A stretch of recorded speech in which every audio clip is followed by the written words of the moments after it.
Hello everyone, I am Himanshu Bharti and you are watching still studying YouTube channel. तो आज हम लोग पढ़ने जा रहे हैं क्लास 7 का जियोग्राफी चैप्टर 9। उसमें जो लद्दाख के बारे में दिया गया है उसको हम लोग आज इस वीडियो में कवर करेंगे। बस लद्दाख के बारे में कवर करेंगे। तो इसमें क्या होगा, आज के टॉपिक्स कौन कौन से होगा सबसे पहले कि लद्दाख के बारे में, और उसके बाद वहाँ का क्लाइमेट, वहाँ के लोग, वहाँ के फ्लोरा एंड फौना, वही सारी चीज़ें होंगी।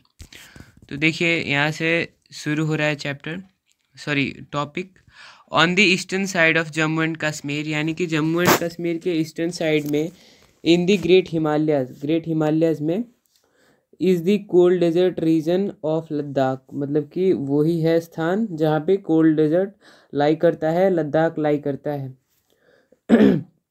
It is encircled by Karakoram range, तो ये जो लद्दाख है वो काराकोरम रेंज से घिरा हुआ है, टू द नॉर्थ में, and the Zanskar mountains to the south, मतलब साउथ में जंस्कार जो माउंटेन्स हैं उनसे ये घिरा हुआ है।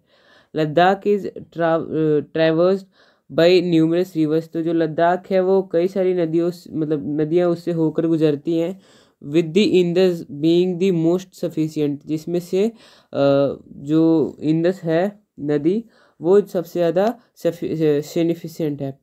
Ladakh is home to many glaciers, तो जो लद्दाख है वो बहुत सारे ग्लेशियर्स का घर है, इंक्लूडिंग दी गंगरी ग्लेशियर को इंक्लूड करते हुए।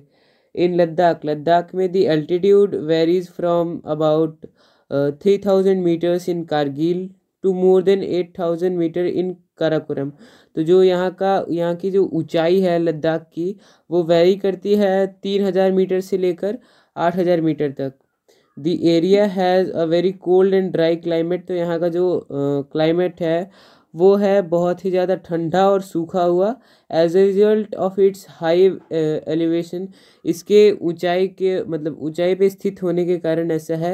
एट दिस एल्टीट्यूड, इस एल्टीट्यूड पे, इस ऊंचाई पे, the air is so thin, जो हवा है वो बहुत पतली है, इसलिए जो सन का हीट है वो डायरेक्ट पड़ता है और वो सहन करने लायक नहीं होता है। Summer time temperatures range between slightly above 0 degrees and well below -30 degree Celsius at night, तो जो यहाँ पे गर्मियों का टेम्परेचर होता है वो होता है 0 डिग्री से 0 डिग्री के आसपास, मतलब, और रात के टाइम पे -30 डिग्री के आसपास। तो ये होता है यहाँ का समर का climate weather. Ladakh receives little rain, तो जो लद्दाख है वहाँ पे बारिश भी बहुत कम होती है, as little as 10 centimetre annually, मतलब कि यहाँ पे लगभग 10 सेंटीमीटर होता है बारिश, मतलब ना के बराबर होता है। Because it is located in the Himalayas rain shadow, क्योंकि ये हिमालय के रैन शैडो में लाई करता है। The region is known for its chilly winds and warm sunshine, तो यहाँ का जो गर्म जो सूर्य का प्रकाश है उसकी वजह से, और यहाँ की जो हवाएं हैं जमा देने वाली, उनकी वजह से इस रीजन को जाना जाता है। अब यहाँ का फ्लोरा एंड फौना कैसा है, यहाँ पे कैसे कैसे वेजिटेशंस हैं, कौन कौन से एनिमल्स हैं जो रहते हैं, उन्हीं के बारे में अब पढ़ना है। The vegetation is thin due to intense dryness, यहाँ पे ज़्यादा सूखा होने की वजह से यहाँ का जो वेजिटेशन है वो एकदम कम है। There are a few shrubs and grassy patches for the animals to graze on, तो एनिमल्स के चरने के लिए यहाँ पे बहुत ही ज़्यादा कम हरियाली है, मतलब सर्फ्स वगैरह हैं।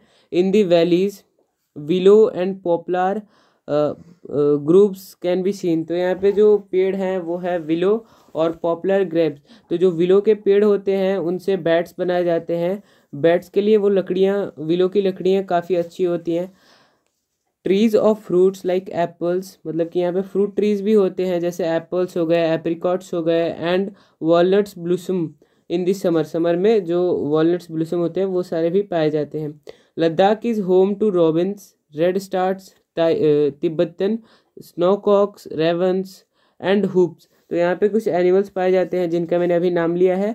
सम बर्ड्स स्पाइसेस माइग्रेट, मतलब कि ये जो बर्ड्स हैं उनमें से कुछ माइग्रेट भी करते हैं, मतलब एक जगह से दूसरी जगह जाते भी हैं। Ladakh is home to a variety of animals, तो जो लद्दाख है वो अलग अलग तरीके के एनिमल्स का घर भी है, including canines of certain species as well as wild yaks, तो यहाँ पे जो कैनीज होते हैं उनके भी कुछ प्रजातियां हैं, और जो जंगली याक्स होते हैं उनके भी घर है, मतलब जगह है। पाए जाते हैं इस जगह पे। शिप्स भी पाए जाते हैं, गोट्स भी पाए जाते हैं।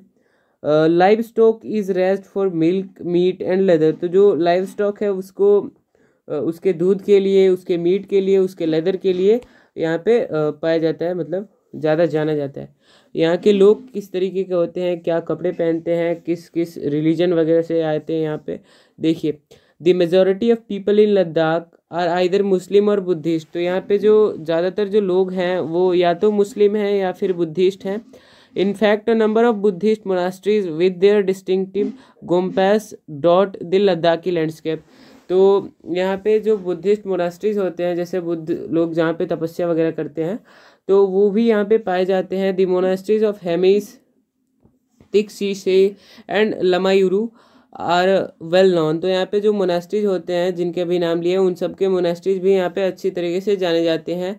barley, potatoes, peas, beans and turnips are some of the summer crops found in Ladakh। तो लद्दाख में कुछ समर क्रॉप्स पाए जाते हैं जिनका मैंने अभी अभी नाम लिया है। People celebrate and hold ceremonies because the winter's weather is so harsh। तो यहाँ पे जो लोग होते हैं वो सेरेमनीज़ वगैरह जो भी चीज़ें सेलिब्रेट करनी होती है वो विंटर्स के टाइम पे नहीं करते हैं, क्योंकि जो विंटर्स के टाइम का जो वेदर होता है वो बहुत ही ज़्यादा हार्श होता है, बहुत ही ज़्यादा नुकसानदायक होता है। In addition to working at home and in the fields. तो जो महिलाएं होती हैं यहाँ की, वो घर में काम करने के अलावा, खेतों में काम करने के अलावा और भी छोटे मोटे बिजनेस को करती हैं। The Ladakh region capital Leh. तो जो लद्दाख का जो कैपिटल है वो है Leh. Has good air and road connections for easy transportation. तो यहाँ पे अच्छा खासा हवा भी है और रोड कनेक्शन भी है ट्रांसपोर्टेशन के लिए। With numerous visitors. यहाँ पे अलग अलग प्रकार के विजिटर्स भी आते हैं। Arriving from the interior of India and abroad. तो यहाँ पे इंडिया से भी लोग जाते हैं घूमने के लिए या फिर बाहर से भी लोग आते हैं घूमने के लिए। Tourism is a significant industry in that region. इस रीजन में, इस क्षेत्र में ये जो टूरिज्म है वो एक अच्छा खासा इंडस्ट्री है। Modern station is changing how people live their lives. तो यहाँ पे जो धीरे धीरे मॉडर्न चीज़ें आने लगी हैं जिससे कि लोगों के रहने सहने का स्टाइल बदलने लगा है। However the people of Ladakh have learn to coexist in harmony and balance with nature over the years. तो यहाँ के जो लोग हैं उन्होंने अच्छी तरीके से सीखा है अच्छे से रहना नेचर के साथ, और उनकी चीज़ों को, नेचर की चीज़ों को ज़्यादा नुकसान ना पहुंचाते हुए अच्छे से रहना।